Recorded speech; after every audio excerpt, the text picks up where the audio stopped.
Shalom, kami dari kelompok 6 akan menjelaskan tentang plasmodium.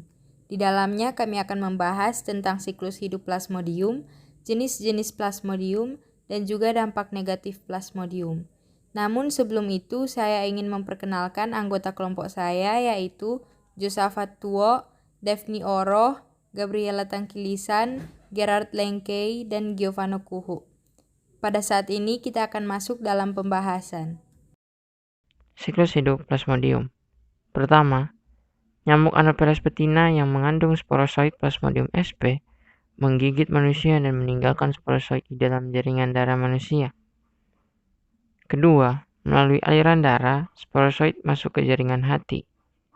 Sporozoid bereproduksi secara aseksual atau pembelahan biner berkali-kali dan tumbuh menjadi merozoid.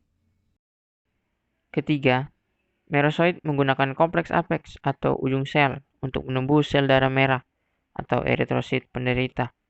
Keempat, merozoid tumbuh dan bereproduksi aseksual secara berulang-ulang, sehingga terdapat banyak merozoid baru.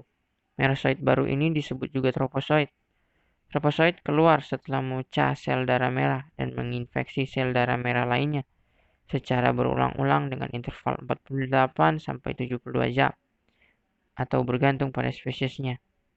Akibatnya, penderita mengalami demam dan menggigil secara periodik. Kelima, di dalam jaringan darah, beberapa merozoid membelah dan membentuk gametosit jantan atau mikrogametosit dan gametosit betina atau makrogametosit. Keenam, jika nyamuk Anopheles betina lainnya menggigit dan menghisap darah penderita, maka mikrogametosit maupun makrogametosit berpindah dan masuk ke dalam saluran pencernaan nyamuk. Ketujuh, di dalam saluran pencernaan nyamuk, mikrogametosit tumbuh menjadi mikrogamet, sedangkan makrogametosit tumbuh menjadi makrogamet.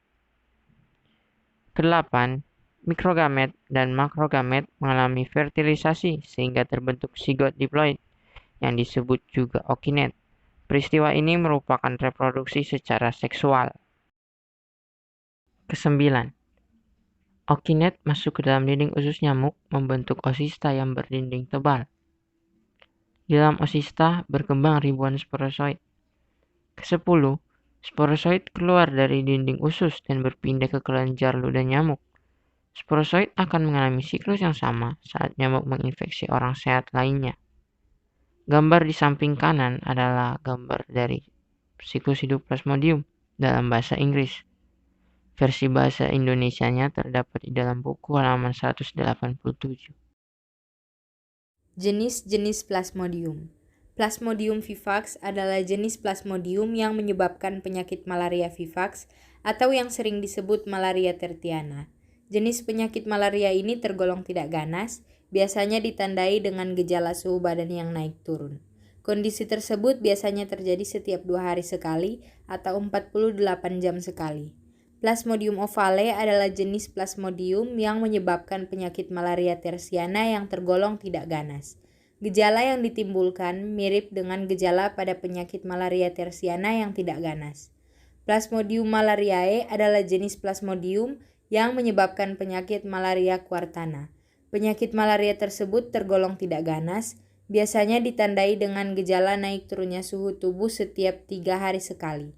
Plasmodium falciparum adalah jenis plasmodium yang menyebabkan penyakit malaria quartana yang bersifat ganas. Biasanya penyakit tersebut ditandai dengan naik turunnya suhu tubuh secara tidak beraturan. Penyakit ini berpotensi menyebabkan kematian. Dampak negatif plasmodium. Untuk gejala yang biasanya termasuk demam, kelelahan, muntah, dan sakit kepala. Dalam kasus yang parah dapat menyebabkan kulit kuning, kejang, koma, atau kematian. Sekian presentasi dari kelompok kami. Atas perhatiannya disampaikan terima kasih.